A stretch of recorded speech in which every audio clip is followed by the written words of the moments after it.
Hey folks, John Boyum here. Let's Talk Beef podcast.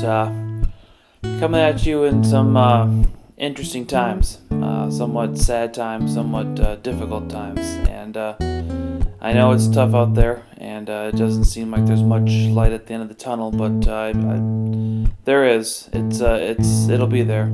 Just remember to keep your head up and keep moving forward. We will get through this. We are a tight community of beef producers, and we're there for each other. And just remember that there's always it's not easy raising beef cattle, but we do it because we love it. And just remember to keep focus on the small things that you enjoy about it. I can't wait to get to the farm here this morning and check out all the new baby calves, and that just always seems to put some joy in my heart. And I know you just got to find that thing that makes you happy and keeps you moving forward, because we got a lot of work ahead of us. But we will get through it. We will persevere. We will be better at the end of this. And I just want to say I appreciate you guys for all the work that you do. And I know it's kind of a thankless job at times, but I do thank you guys for all the work that you do, and appreciate that you guys are raising these beef cattle in this country for to feed the world, and it's a great thing. So keep your heads up, guys. We will get through this, and we will be stronger when we get to the end.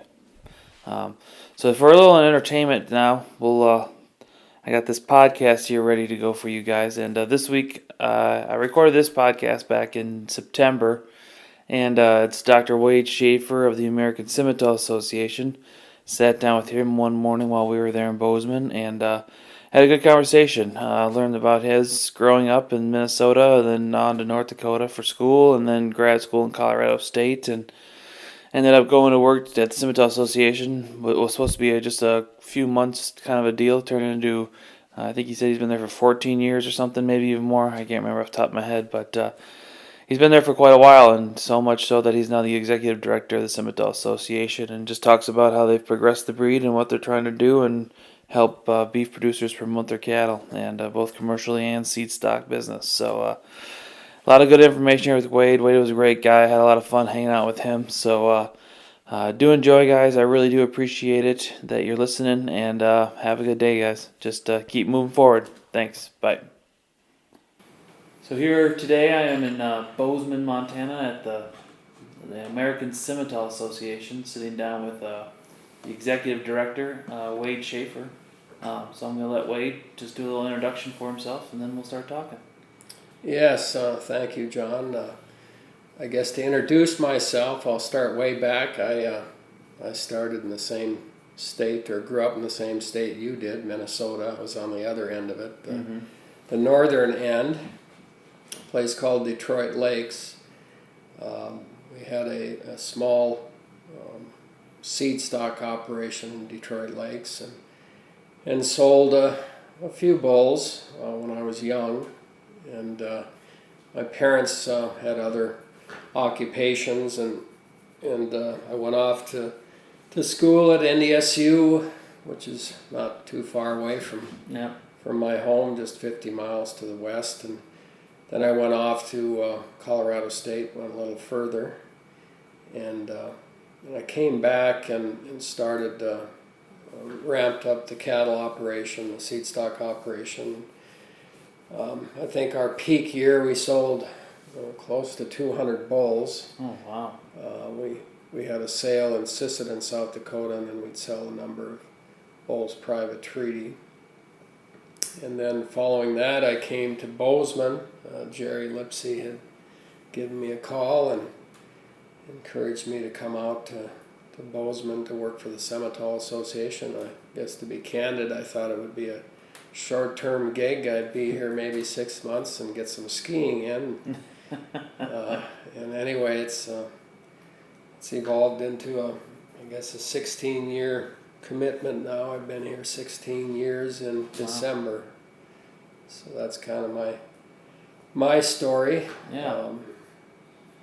And I'd have to say it's certainly compared to where I grew up back home, I often call this area tropical because it's so much milder than Yeah. where I grew up. Mm-hmm.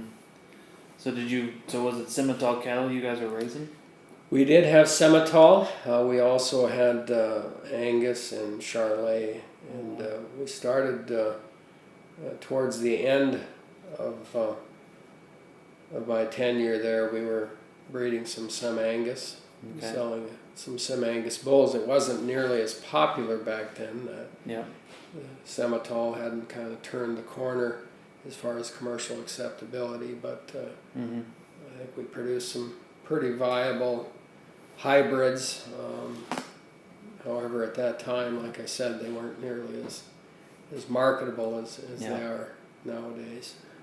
So I guess was your family big into ranching or raising cattle? I mean, was your dad first generation, or how did you start doing that? Dad actually grew up in North Dakota, and I was born there in Devil's Lake, North Dakota, and actually was a dairy guy. He grew up on a dairy farm, and they had some beef cattle, and then he took a job, and we ended up in Detroit Lakes because he took a job with the Extension Service, and so that's how we ended up there. And so because both my parents were, had outside occupations, we really didn't, we kept the, well, I say we kept, I was going to say we kept the size of the operation. We kind of put a cap on the size of size of the operation, but I'd have to say there were times when it probably got bigger than what we really could handle. But there were 5 kids. I had 4 sisters, so we really got involved in agriculture in general. We had some crops and cattle, and of course raised lots of hay and that kind of thing. Yeah. So was she in agriculture growing up, or was she? She was. Both my parents grew up on farms. My mom grew up in Drayton, North Dakota, and she went off to school when she was quite young in Indiana, Valparaiso, Indiana, and became she got a biology degree and became a nurse, and taught nursing, I guess, for a number of years is what she did. But she was also very involved in our farm. So how long from moving to Minnesota did you start the beef herd, and how did the beef herd start? Well, this is all kind of foggy recollection because I was pretty young. Yeah. We moved to Minnesota when it was before school, so I think I was maybe 3 or 4 at the time. And when we moved, my dad always wanted to get back into agriculture. Okay. He had sold his in Devil's Lake. Before we left. He had sold his dairy herd, and we made the move. And so I think we spent a couple years living in town, kind of living a city life, and I had a lot of fun. We had all kinds of neighbors. I'm sure you had fun. Kids to play with. We used to mess around with all the neighbor kids, but my dad was always set on getting back to the farm, and so we ended up buying a farm outside of town, about 8 miles outside of town. Okay. And then, he started populating with beef cattle. Started out with, we had some Hereford and Angus cows. They were just commercial cows, and then I think it was about 71. It was really in the very early days of the Simmental Revolution, or the importation of all the, actually, I guess you could call it the Continental Revolution. All the Continental cattle started coming into the country, and Dad was very interested in Simmental, and he got in very early. In fact, we have member number 1740, so very early into Simmental, and he started AIing the Hereford and the Angus cows to Simmental bulls, and that's how we got started.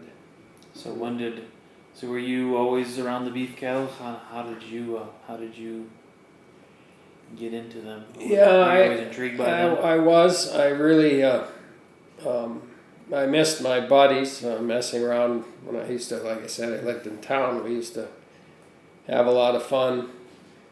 But I remember my younger years, and I guess to be honest, I was not overly happy about the move because I had to work, and I didn't get to mess around with my buddies anymore. Yeah. But as time went on, I became more That's interested. That's like a kid's worst nightmare. Yeah, right yeah. It wasn't. It took a while to adjust to that. Yep. Looking back on it, it was a great thing. I was able to get exposed to agriculture and certainly learned to responsibility and work ethic and those kind of things, and have a lot of value in those things. And I became very intrigued. I always liked math. That was my strong suit, was math and science and that kind of thing. And when I was very young, I didn't really tie math and science to cattle. They seemed to be disjointed. But as I got older, I realized that, hey, there's a part of this business that very much leverages math and science, and that's when I became interested in animal breeding and genetics. And so after I left NDSU, I went off to Colorado State and did graduate work and got a PhD in animal genetics and breeding and genetics. Okay. So how quickly did your herd grow, or because you said you were selling 200 bulls at one point. Yeah, so after Colorado State, I went back and we had actually downsized a fair bit because I wasn't around, and my parents weren't able, given the fact they both worked, weren't able to handle a lot of cows. I think we maybe had 100 cows during that time, but when I went back, we ramped up to I think we were pushing 500 cows ourselves, and then we had some cooperators that were spread around Minnesota and Wisconsin that would raise some bulls for us. So we did all of those 200 bulls, and that was just the peak year. We sold close to 200. Okay. I'd say an average when I was back, we would probably sell about 100 bulls. Okay. The average annually. I suppose half of those would have come from our own herd, and the other half would have come from cooperators. And the cooperator program actually grew over time as I was there. Did you come up with that kind of cooperator idea? Well, I don't know. It wasn't overly. It's not revolutionary. There were others. There were others doing it at the time. I know Leachman's had been doing it for a number of years, and some others. And it always seemed like a good idea because of one of the problems or one of the struggles in getting going in the seed stock business is capital. And to own your own herd, it's very capital intensive, and you've got to have land and all kinds of resources. So kind of identified some very good producers that had been AIing already. They just didn't have a market for their bulls, and that's fairly common in Minnesota and Wisconsin. There are a number of very good breeders that just don't have a good market. It's not the ideal place to sell bulls or be in the seed stock industry. So it was kind of fertile territory for cooperator development. So that was after you got back from Colorado State, but you went to NDSU first? Yep, I did. What did you study there? So animal science. Just animal science, and that's what made you want to go to grad school, or how did that come about? Well, as I aged a little bit and got a little more mature, and some would tell you that I majored in beer and not animal science at Colorado State or at NDSU. In fact, my advisor, Bert Moore, I know Bert. NDSU would probably agree with that. Yeah. That comment. I think lots of people had that major. Yeah. So anyway, as I got a little older and started realizing that, hey, I could use my interest in science and math actually in the cattle business, I could tie those two together. I started contemplating grad school, and I remember going into Bert's office and telling him, I think it was the last semester of my senior year, and springing it on him that I was wanting to go to grad school. And he sprung into action, and he got me into Colorado State. He and a few others got me into Colorado State, so that's kind of how that evolved. Yeah. So what was your study in grad school? So when I was in grad school, I guess my primary area was computer simulation and economic modeling, bioeconomic modeling. So I was always curious. So the typical path, if you're in animal breeding and genetics, is to focus on genetic evaluation. And I was very interested in genetic evaluation, and at the time, Colorado State was one of the early schools to be doing genetic evaluation for breeds. And when I was there, I guess I got there. Is that in Denver? That's in Fort Collins. Fort Collins, okay. Yep. So when I was there, 1985, Wow. 1985 is when I got there. We were just starting the era of what you'd call modern genetic evaluation. Okay. And that's where we were actually able to do genetic evaluation on a breed-sized database, so a large database. Prior to that, we had the methodology. The methodology had been drawn up many years before by a guy named Chuck Henderson, Dr. Henderson. He was at Cornell. And he had the methodology, and it was called BLUP, Best Linear Unbiased Prediction. And the methodology was all worked out, but we didn't have computing power to apply that methodology to large databases until about the mid-'80s.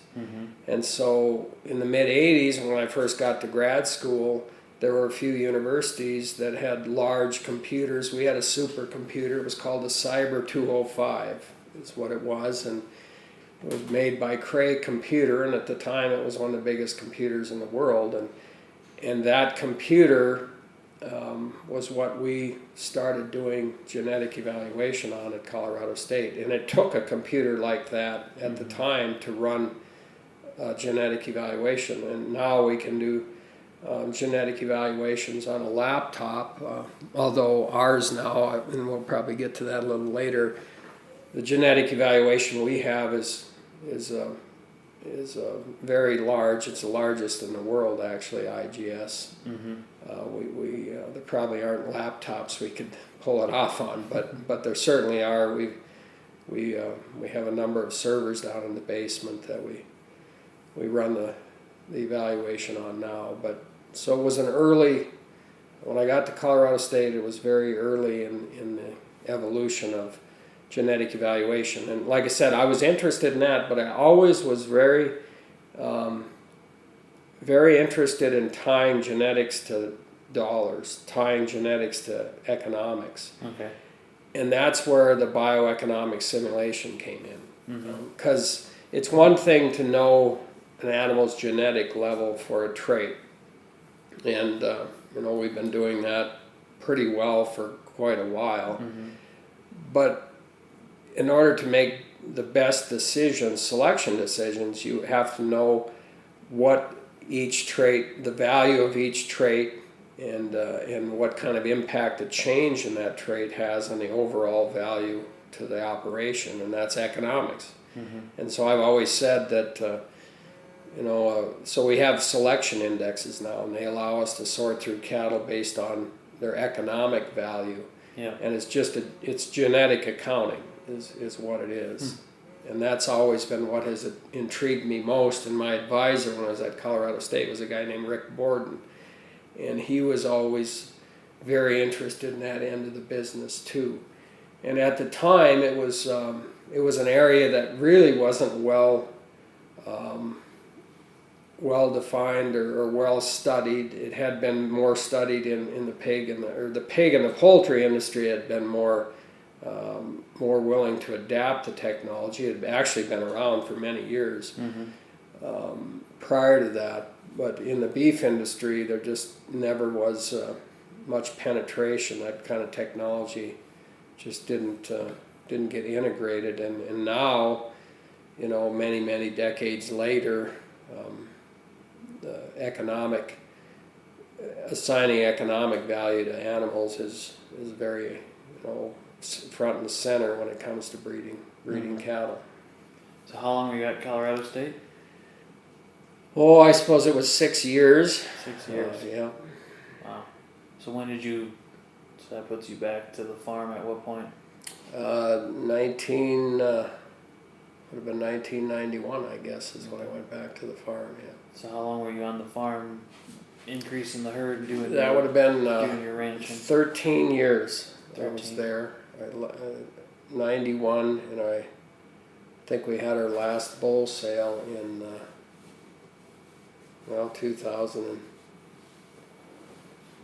2003 maybe. So that'd have been not 13, it'd have been 12. Yeah. So were you just doing the cattle thing, or did you have a job too, like your parents? No, I was focused on cattle. You were focused on the cattle. And what was so with all this schooling, so kind of what was your direction with the cattle, or what were you trying to do? Well, so back then I actually had indexes. I was using indexes to make selection decisions. And there weren't, back then, there weren't any indexes out. I was using indexes that were developed. I had some indexes that came from a fellow named Stephen Barwick in Australia that he had developed, and I had tweaked them based on some of the work I had done at Colorado State. The stuff I had done at Colorado State didn't really lend itself well to index development. It was a little bit different type of methodology. So this fellow from Australia put together some indexes for a U.S. market based on U.S. prices and costs, and I was using them with, like I said, with a little bit of tweaking that came from some of the work I'd done. And so I was using that to breed cattle, and so it would identify sires that were superior economically based on the prices and costs that we were assuming, and of course those animals tended to be related, so we ended up doing a fair bit of inbreeding. Line breeding is a more appealing term or acceptable term, but we were doing a fair bit of inbreeding, and it was primarily because the indexes were telling us that here are the best sires, and they tend to be related, and that's not surprising. I mean, if what we're essentially measuring is the value of genes, and related animals are going to share those genes. Yeah. So that's what you find, and it's just a function of biology. Related animals are going to share genes, and if those genes are deemed to be valuable, they're going to be at the top of the pyramid. So did you see a big progression in your cattle over those 13 years? Yeah, it certainly did. Over time, and I think there was a progression in general too in the breed of Simmentals. I think there was a period. Were you mainly Simmental? That was primary. Charolais, we had quite a few Charolais too. Okay. We had transitioned over the time that I was there. We transitioned probably from being Charolais heavy to more Simmental. We were able to sell. I think in the early years, Charolais was easier to sell. In the later years, Simmental became easier. So we kind of shifted gears a bit as far as numbers. But and I used the indexes for all the breeds that we were, the Charolais Simmental and then the Sim Angus as well.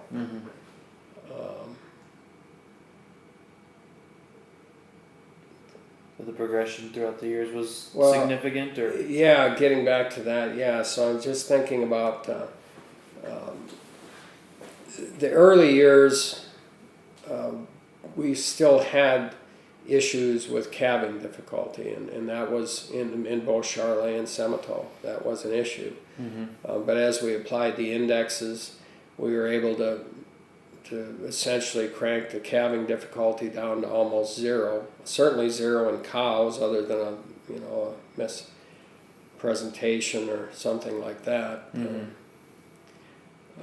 And we had the incidence of calving difficulty in the heifers very low in both the Charolais and the Simmental, partially from selecting easier calving bulls, but also selecting for higher maternal calving ease in the females. Yep. And you could definitely see that. Yet at the same time, we had increased our growth rates. Our growth rates were substantially higher over time, and at the same time, the mature size of the cattle was actually decreasing somewhat. Wow. Which is what they call bending the growth curve. But bending the growth curve is, if you have indexes and EPDs, it's not hard to do. Mm-hmm.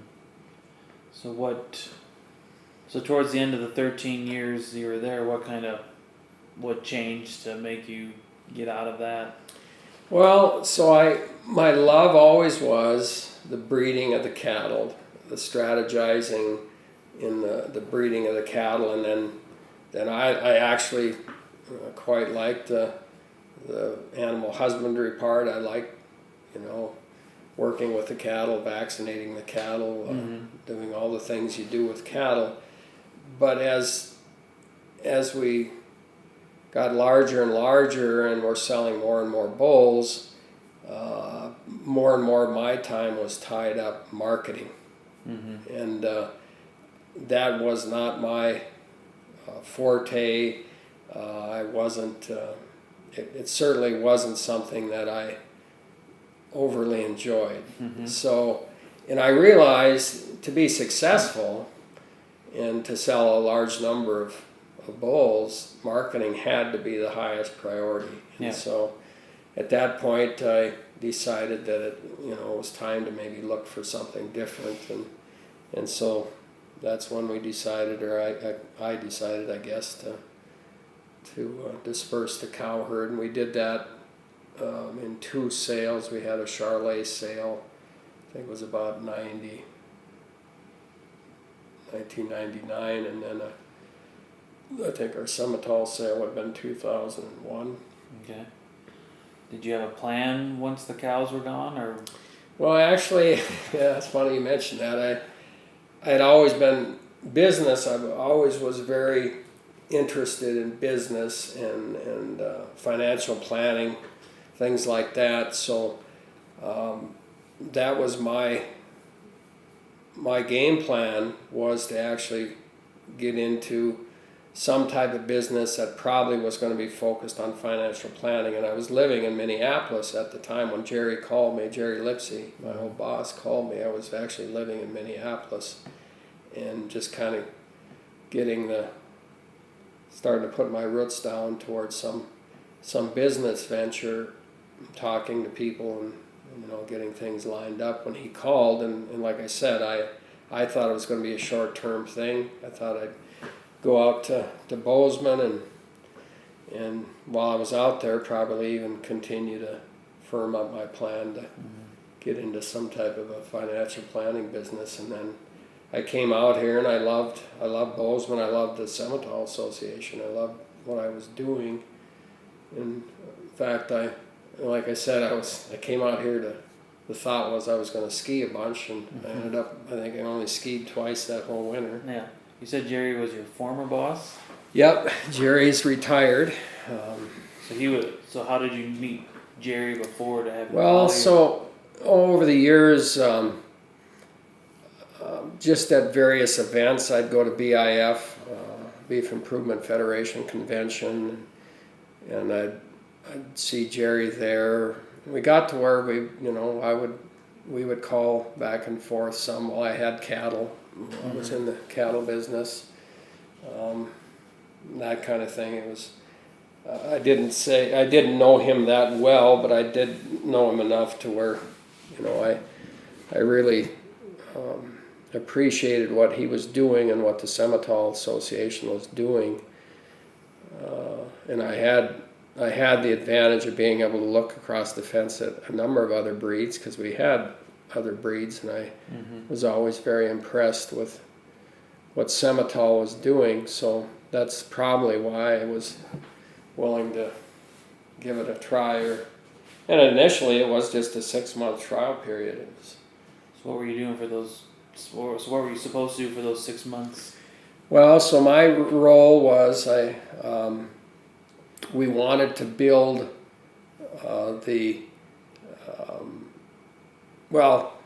so typically breeds have a breed improvement director of breed improvement, and their focus would be on their task would be working with the board of directors to come up with a game plan, a blueprint to improve, to help breeders make better tools for breed improvement, for genetic improvement. So that was my task, was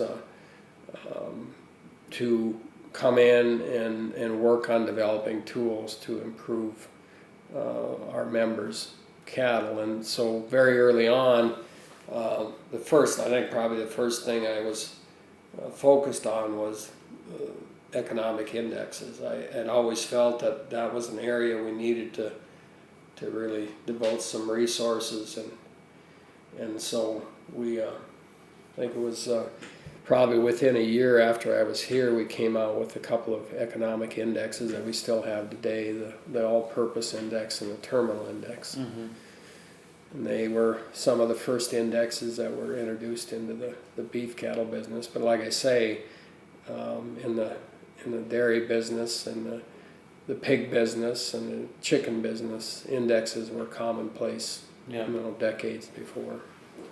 So your 6 months stint, just you fell in love with the Simmental Association in Bozeman, and that's kind of why you stuck around? Yeah, I think in a nutshell, that probably covers it all. And part of it too, I didn't feel, I felt if I would have left, I would have, I wasn't finished. And I guess I still feel that way. So yeah, after 16 years, I still feel that way. But I remember thinking, well, if I go now, we might not even have indexes, because that was, I think it was at least a year into my stay here. I'm sure somebody would have picked it up and we would have eventually had indexes. But I just had a sense that I wasn't finished, and I needed to stay in the saddle, I guess, and help out, because it was, we had so many good employees here then, and they were all, pulling in the same direction. Marty Ropp was one of them, and he and Jerry had done a lot to change the image of Simmental, and it wasn't, I think in some instances, there were breeds that tried to change their image through advertising and marketing, but I think we went at it to change our image by actually changing the product, and I think that's really been the key to our success. And so we also had, Steve McGuire was here, and he had been here virtually from the very beginning, and he still is here. It's been 46 years. And so he had a real strong core of employees that made working here, very appealing. So when did you? So how long? I guess. So when did you become the executive director? That would have been in 2000 and trying to think, 2013. So this is year 6. Yeah, that would be right. 2013. It was in April. So for the first 10, you were working on the indexes and all that, and still continue to do Well, that, I still am involved. I'd have to say I don't have as much time to devote to that as I had in the past. But at the same time, I can tell you we're making more progress than we ever have, and we have more of the team is working on that kind of thing. Like I just mentioned, Steve McGuire, who's been with us 46 years, he's right in the middle of all of that. He was trained as an engineer, and he's managed our database for all those years. And we have a number of other employees that are highly trained scientists that are on staff that are working to improve or build tools that will help our members improve their cattle.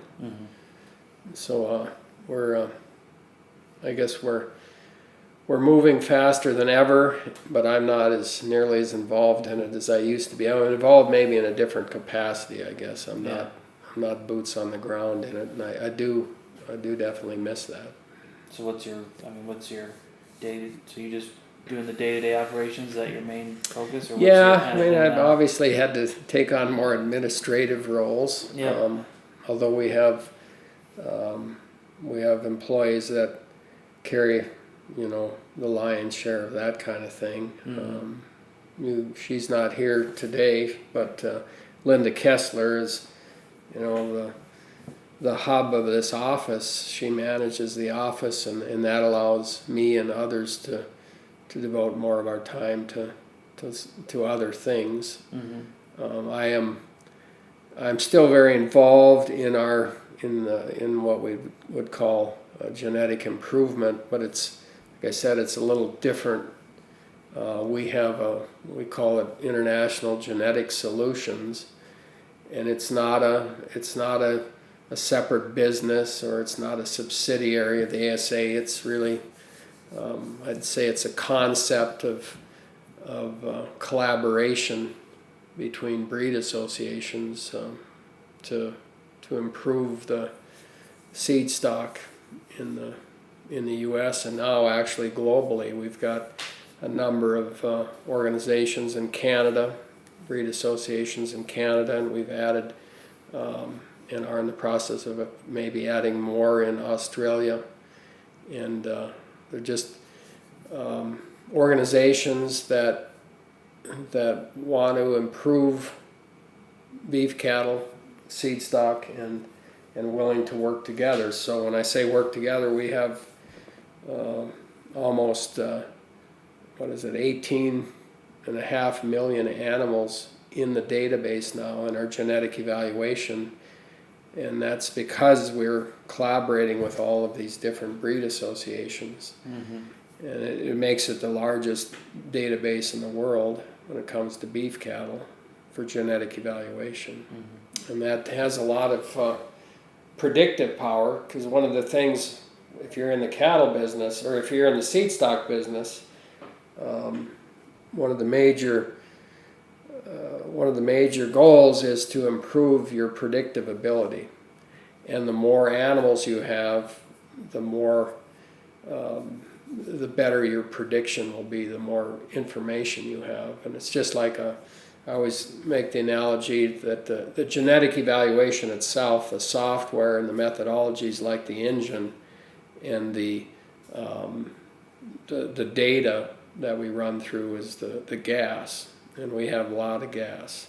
We have more gas than anyone else. And now we're adding DNA. So DNA, for the last number of years, we've been incorporating DNA into the genetic evaluation, increasing our predictive ability. Yeah. So with all this going on, what are your thoughts currently on like just the beef industry as a whole? Where do you think it's going? The positives, the negatives, stuff like that. Well, I definitely think the beef industry is going to need to move to more rapid integration of science and technology in all areas. And in the seed stock area, that's the one I'm most familiar with. I think we're woefully behind the other species. Like I said, when it comes to indexes, our competitors adapted their use many decades ago, and I guess it's been about a decade when indexes started entering into or maybe a little more than that now, but when indexes started entering into the beef arena, I'm afraid if we don't do that, if we're not willing to embrace technology more strongly, we will become vulnerable to corporate influence. And right now the seed stock business in beef cattle anyway is largely family operated. They're families that operate seed stock operations, and in the pig business that isn't the case anymore. There's very few families left raising breeding pigs, and corporations have taken that over, and I think that was partially due to somewhat of a resistance by the traditional family pig farmers to adopt technology. And I'm not saying that it's imminent and that's going to happen in the beef industry, but I think we would be really very well served if we want to maintain our way of life, family operations. I think we really need to ramp up our adoption of technology. So what are your thoughts on, well, there's lots of things going on right now in the beef industry, the threats, like fake meat and stuff. Kind of what are your, as somebody as a head of the Simmental, do you get a lot of calls, concerns about that, or what are your thoughts on that? Yeah, aspect? we certainly, it is a point of concern, there's no question. And when we certainly have discussion about it when we have meetings or events. We had one just a couple weeks ago down in Manhattan, Kansas, and it was certainly a topic that was brought up many times. Frankly, I don't know what to do about it. I don't think we can ignore it.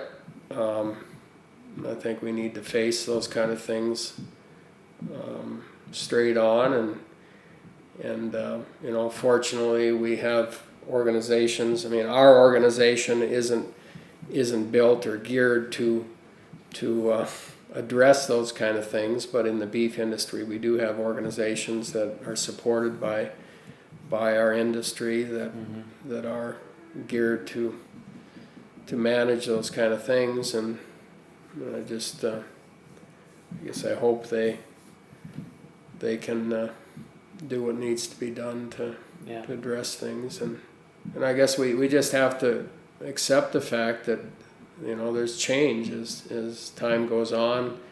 Things change, and we need to be adaptable and open to change. Going down the line of the consumers, it's kind of what I kind of want the podcast to kind of be about, is a source for consumers to kind of find out who is making the beef in the United States, kind of where does your food come from thing. This is hopefully an outlet where they can go and listen to interviews and actually get to know the people that are doing it. But in that realm, what advice do you have for consumers out there? What do you wish they knew, or what? Well, I think first of all, what you're doing is wonderful. I think there's been a bit of a disconnect, and probably because what the proportion of people that actually are producing the food we eat is growing smaller and smaller each day, and so the average consumer does not really have much connection to agriculture, and there's been some very, very effective media efforts, movies and other efforts by groups to really malign the agriculture in general, not necessarily the cattle business specifically, just all of agriculture, and make it out as agriculture is just turned into this money grubbing corporate world that doesn't care about the consumer, and that's so far from true that it's laughable to us in agriculture. But if you don't have any ties to agriculture, you don't know that. Yeah. I've got a story. Used to be in the Little Brother Big Brother program, and I had a little brother that we used to go to Burger King every Saturday, pick him up, go to Burger King. Well, I picked him up one Saturday and said, well, we can't go to Burger King. He said, well, why? Well, I just watched a movie and Burger King abuses animals. Well, that was, and I since had watched the movie, and I see how he would come up with that conclusion. But of course, that's not accurate at all. And I think those kind of things are the things that we have to be vigilant about fighting back on, and because they're very determined to indoctrinate a public that is very fertile for indoctrination. Mm-hmm. They really don't have any sense of what goes on in agriculture. So if you have somebody that's pretty slick and knows how to influence the masses, they can have quite an impact. So with the average age of a rancher farmer kind of continuing to go up and increase, I think somebody said the other day that the average is like 63 or something like that. Mm-hmm. What do you see for the younger generation trying to get in? What advice do you have for them? Well, I'd go back and I'd say this, and they're in a better position than we are. And when I say we, I throw myself in the older gang. I certainly am. But when I say they're in a better position, I talk about it's critical, if we want to maintain our way of life, it's critical that we adopt the science and technology. And I think this younger generation, it's more intuitive for them. They're more accepting of science and technology. Just this podcast, I mean, I'm old enough where I'm probably out of the age range that hits podcast, but your generation, the younger generation, is going to, I think, have to step up, and I think, fortunately, I have confidence that they will, because they are just more accepting of science and technology, and I think that's going to be at the core of success in agriculture, if you want to be successful. And like I said too, so what's ironic about the beef industry is the science and technology is available. It's there. It's just a lack of integration. Producers have been resistant to incorporating it. And I think this younger generation, as I see, and granted, most of the people we work with tend to be on the older side, mm-hmm. but there's no question when we work with younger people, they're much more adept with technology and accepting of integrating it. So that's, to me, it's a very positive. It's a positive thing for sure. Good. So I don't really have much left. I guess you got any good stories of Marty Ropp? Well, I've got a lot of stories. Yeah? There are a lot of stories. I don't know. So Marty has been, he's been a champion of the cattle business, or in the seed stock business, for many, many years. He actually came from the hog business, and a lot of when I talk about the hog business, a lot of that comes from Marty, just transferring information to me. I can tell you, Marty likes to drink beer. That's probably not a secret, and I do as well, and can't do it quite like I used to. But anyway, I guess the story I'll share with you is, so Jerry, when he called me to come out here, just to kind of look things over, he knew Marty had been on staff already quite a while, and he knew that I kind of had a fair bit of liking for beer, and mm-hmm. and so Jerry was not much of a beer drinker, but he when I came out, Marty didn't happen to be here. He was out of town, And I remember Jerry, when we were driving around town, he would point out the bars that Marty liked, and I think he was kind of wanting to kind of bait the hook a little bit for me. Yeah.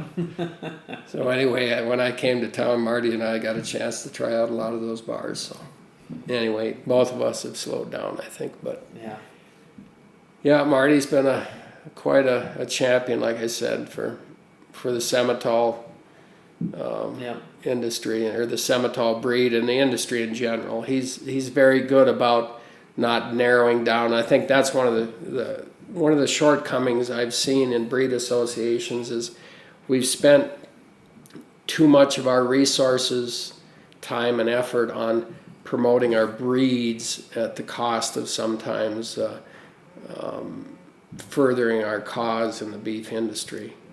Actually helping the beef producer out should be our primary goal, and it is at the American Simmental Association.